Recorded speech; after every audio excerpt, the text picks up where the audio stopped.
saiu aí de Vargas no Cruzeiro, que está saindo do Atlético. Informação do próprio Cruzeiro.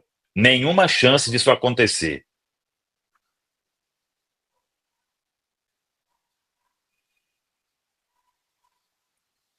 Que bom. Que bom, porque ainda que a gente possa falar, né? Pô, mas o Vargas tem mais gols que os atacantes do Cruzeiro na temporada. Tem mesmo. Ele tem 9 gols pelo Atlético. O artilheiro do Cruzeiro é o Dineno com 8, né? Que jogou meia temporada. Mas o Eduardo Vargas é um jogador de 35 anos e se tem lá no dicionário Aurélio, assim, um verbete lá, assim, ó, para jogador acomodado, aparece a carinha do Vargas lá, viu, gente? O Vargas assinou um belo contrato com o Atlético Mineiro, tá encostadaço nesse contrato há anos, aí de vez em quando aparece, faz um golzinho, né, tem alguns gols de pênalti, inclusive, mas é um jogador que na carreira dele, ele resolveu o problema lá da Laú, quando ele manha, não arrumou nada, um jogador que é muito querido lá na seleção chilena, na seleção ele faz gol, parabéns para ele, mas pelo amor de Deus, né? Se a solução para o Cruzeiro fosse o Eduardo Vargas, a gente ia continuar sem solução, porque esse jogador não resolve, não. Que bom que não vem. E você tocou no ponto, né, Emerson? A gente precisa de solução. Vargas passa longe disso, é um jogador que até não faz um campeonato brasileiro ruim, a reta final de temporada dele até ok. No último sábado, inclusive, foi até um vilão do Atlético Mineiro, né? Porque ele faz um gol importante, entra bem no jogo e depois tem 2 chances e acaba desperdiçando.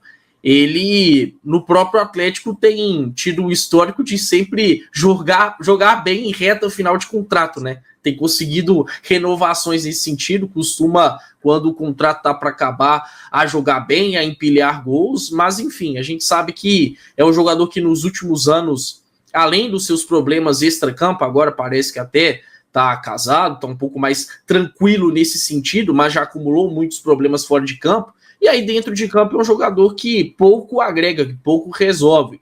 Tecnicamente, eu confesso que esperava muito mais do Vargas no futebol brasileiro, até mesmo quando ele vestiu a camisa do Grêmio, porque eu sempre gostei, mas a gente sabe que só a parte técnica hoje em dia não é o suficiente, né? Então é um jogador que poderia ser interessante para o Cruzeiro há uns anos, há uns bons anos. Agora, obviamente, não é uma opção nada interessante, não é um combo que me agrada, né? Quando a gente olha idade, quando a gente olha salário, porque o Vargas, apesar de ter seus 35 anos, do Atlético Mineiro, a gente sabe que é um jogador bem valorizado, né? Porque até, de certa forma, construiu uma carreira para isso. Mas dentro de campo o desempenho é fraco, também não entrega muitos gols, não é muito diferente do que a gente tem por aqui. Então, se é para ter alguém com números parecidos de quem já está dentro do elenco, é melhor apostar em quem está aqui. O Cruzeiro tem que ir ao mercado para buscar soluções, para buscar elevar de vez o patamar, principalmente desse setor de ataque, que está precisando de gente que dê melhor resposta, e certamente não é o Eduardo Vargas. E tem uma outra coisa, né, o Pedro, Caio e Caramujo. O Cruzeiro tem o Caio Jorge, o Dineno vai voltar, e o Gabigol vai chegar. Então, eu acho, pelo menos para essa posição, o Cruzeiro não precisa focar nisso no mercado, né? Ele pode ser um segundo atacante e tal. Aí tem outros aí para fazer isso e vai buscar gente liberada. Então, isso aí, mas repito, né? Informação que vem de dentro do próprio Cruzeiro é que não tem nenhuma chance de Eduardo Vargas, que está de saída do Atlético, vir para a Toca da Raposa 2. Eu acho até que ele pode ter sido oferecido mesmo, que disse que ele quer ficar em Belo Horizonte, né? E tal, mas não tem Vargas em Cruzeiro. Assim, o Samuel falou aí, né?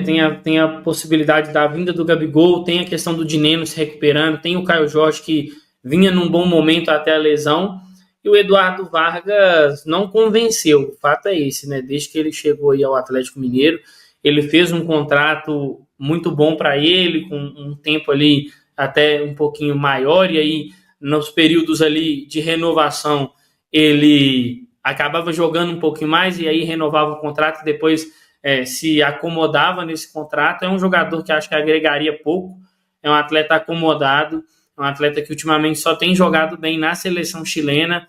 E aí a gente não torce para a seleção chilena, a gente torce para o Cruzeiro. A gente precisa de atletas que sejam solução. E o Vargas não seria provavelmente um atleta barato. Então, se for para gastar dinheiro, você está fazendo conta com o dinheiro do outro, nesse momento sim, porque se for para gastar dinheiro com um jogador, que seja para alguém que vai resolver e não para um atleta que já mostrou aí nos últimos tempos que é extremamente acomodado e que não vai mudar em nada a situação, principalmente do setor ofensivo do Cruzeiro. Deixa eu pegar algumas mensagens da galera aqui. O pessoal já pescou que você falou que o Gabigol vem, Samuca. O pessoal, o Gabigol vem então? Já tá fechado. E o Cleiton Marques perguntou uma coisa relevante, assim, ó, será que o Gabigol vem se a gente não for para Libertadores? Será que isso poderia mudar alguma coisa na opinião do atleta, por exemplo? Não. Imagina lá na negociação, né? Ô, Gabigol, fica esperando aí até lá para 8 de dezembro para saber onde vai estar.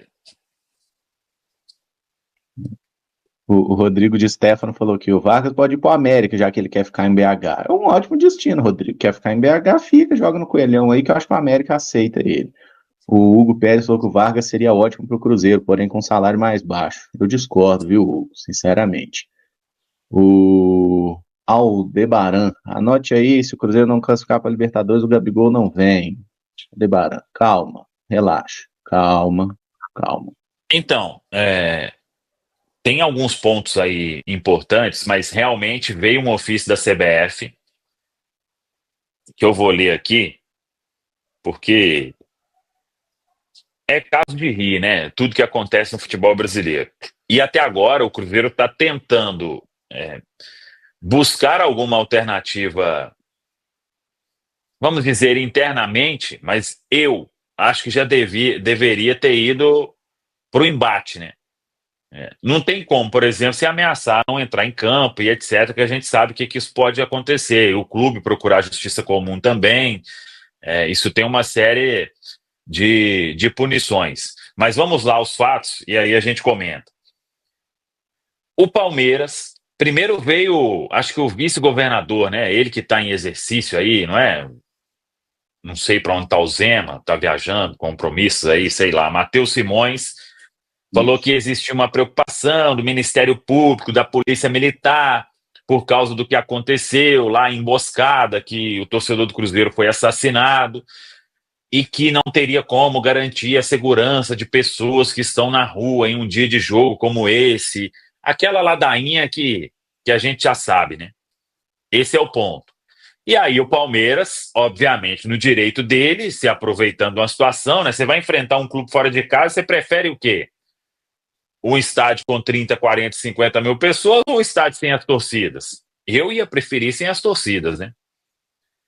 O Palmeiras... Eles quiseram, inclusive, que o jogo fosse fora de Minas, né, Samuca? Sim. Foi o pedido do Palmeiras.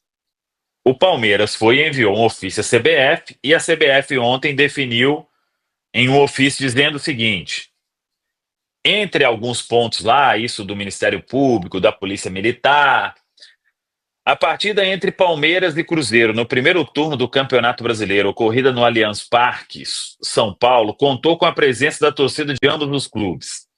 A Lei Geral do Esporte, que revogou o Estatuto do Torcedor, assegura o pleno acesso do público às competições profissionais, sem diferenciar os torcedores do clube mandante e do visitante. Não há tempo hábil e logística viável para a alteração do local da partida.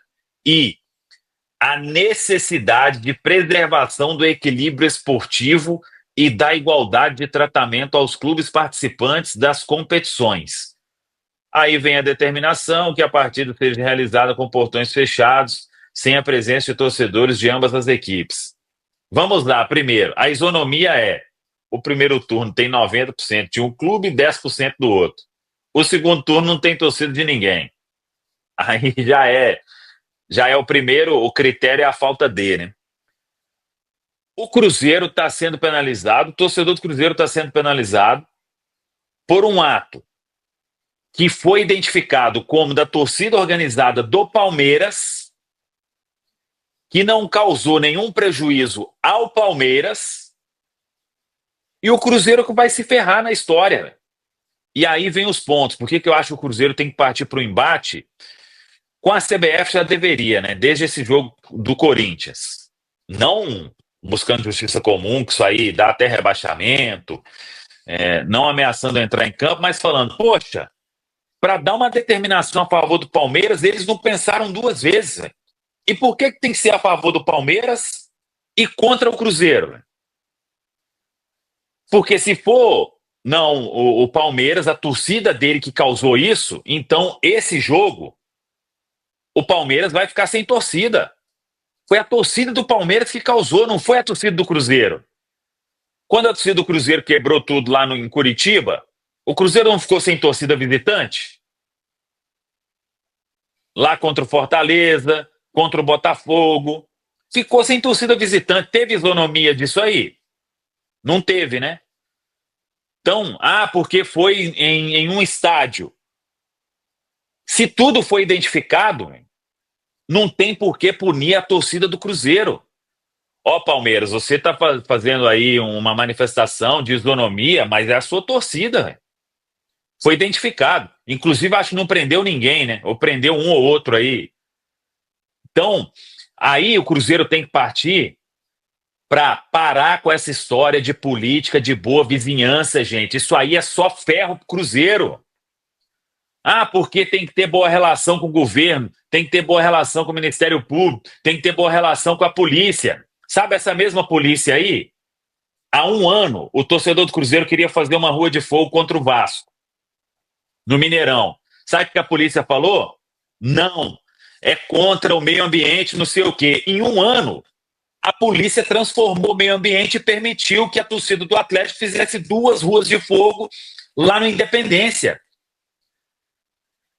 É todo mundo cara de pau. Para com essa política de boa vizinhança, Cruzeiro. Esse pessoal aí, na hora que tem que decidir, os dois aqui, vai ser pro outro lado. E isso é na história. É na história. Não tem que tratar esse pessoal como, não, a relação tem que ser muito amigável, não sei o quê. Para com isso. Vai pro embate. Vai pro embate. A polícia garantiu uma final de Supercopa de São Paulo e Palmeiras aqui em Minas.